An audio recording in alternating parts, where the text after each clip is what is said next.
തെന്നിന്ത്യൻ സിനിമാ ലോകത്ത് ഒരു കാലത്ത് ഏറെ തരംഗം സൃഷ്ടിച്ച നടിയാണ് സിൽക്ക് സ്മിത.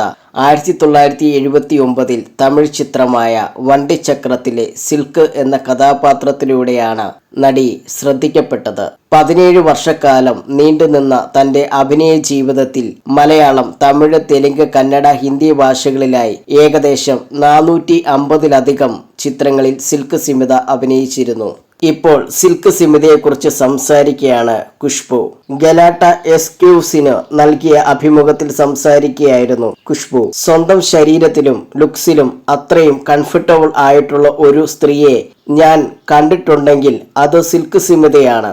ഞാൻ എപ്പോഴും അവളുടെ വലിയ ആരാധികയാണ്. ഒരു താരത്തിനെ ആദ്യമായി കണ്ട് ഞാൻ വാ പൊളിച്ചു പോയിട്ടുണ്ടെങ്കിൽ അത് സിൽക്ക് സ്മിതയെ കണ്ടിട്ടാണ്.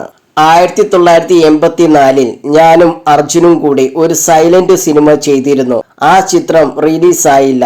അതിൽ സിൽക്ക് സ്മിത വളരെ പ്രധാനപ്പെട്ട ഒരു വേഷം ചെയ്തിട്ടുണ്ടായിരുന്നു. ആ സിനിമയുടെ സെറ്റിൽ വെച്ചാണ് ഒരു താരം വരുന്നതിൽ ലൊക്കേഷനിലുള്ളവർ മൊത്തം ടെൻഷൻ അടിക്കുന്നത് ഞാൻ ആദ്യമായി കാണുന്നത്. മേഡം വരുന്നു എന്ന് പറഞ്ഞ് അവരൊക്കെ ആകെ വെപ്രാളപ്പെടുന്നത് കണ്ടിട്ടുണ്ട്. വേഗം അവിടെ ഒരു കസേര കൊണ്ടിട്ടു, അതിൽ ഒരു ടവൽ വിരിച്ചിട്ടു, അതിനടുത്തായി ഒരു മേശയുമിട്ട് അവർക്ക് വേണ്ടതെല്ലാം ഇട്ടു. ആരാണ് വരാൻ പോകുന്ന എന്ന ആകാംക്ഷയിലായിരുന്നു ഞാൻ. ഉടനെ സിൽക്ക് സ്മിത വരുന്നത് ഞാൻ അത്ഭുതത്തോടെ നോക്കി നിന്നു. എന്നെക്കാൾ മുതിർന്നത് കൊണ്ടൊന്നുമല്ലായിരുന്നു. അത്രയും കോൺഫിഡന്റ് ഉള്ള, ഭംഗിയുള്ള, വണ്ടർഫുള്ളായ മറ്റൊരു സ്ത്രീയെയും ഞാൻ കണ്ടിട്ടില്ല, ഖുഷ്ബു പറയുന്നു.